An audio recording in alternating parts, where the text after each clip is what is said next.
To what seems to be hopeful news in terms of infrastructure, Kenya is looking to step up its position as a trade transit hub into the vast central and eastern African market through the revamped Nairobi-Kisumu railway line.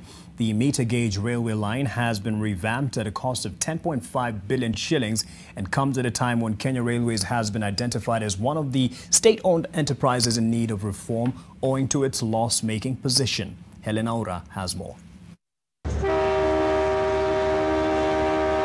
The battle for the status of the regional logistics hub is on, and Kenya is taking steps to cement its position, even as peer economies such as Tanzania, Ethiopia and Djibouti make strides in boosting their attractiveness. In the latest undertaking, Kenya has revamped the Nairobi-Kisumu meter-gauge railway line, a move the government says should ease the flow of cargo and human transport into the region. This is one of the greatest links that has come up over time because we have been having challenges in serving the region. That is Uganda, Rwanda, Burundi, Southern Sudan and DRC Congo. Because if you look at most of the cargo that is traveling by our roads, about 30% of transit cargo goes to the region. And one of the inefficiencies that we have had is this link. The commissioning of this line is set to take place in December by President Uhuru Kenyatta. The standard gauge railway interchanges with the rehabilitated meter gauge railway at Longonot.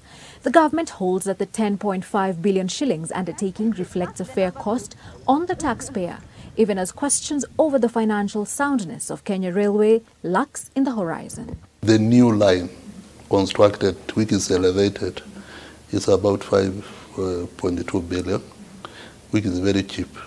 That new line, we have done it with about 140 million per kilometer. And then now we have the section of the 465 kilometers, which is 465 kilometers from Longonot to Maraba. This cost us around about 2.5. That is now one section. Nakuru-Kisumu line, which is 216 kilometers, which has costed us only 2.8. The National Assembly's Finance Committee has defended the expenditure undertaken in the rehabilitation exercise as one which will yield social dividends. The Kisumu line is set to have 8 to 10 coaches per trip, with each coach an average of 800 to 1,000 people. 2 first-class coaches and the rest will be second-class. No country in the world, Britain or even inclusive of Germany, has ever made profits. What they look at is the social profit, the social cost, the social development. So when you are able to monetize the social development, like our brother is saying, the MD, the social development of those developments that are taking place, then you will find that the social development together with the physical cost and the physical interest is going to be the determining factor. What a ride!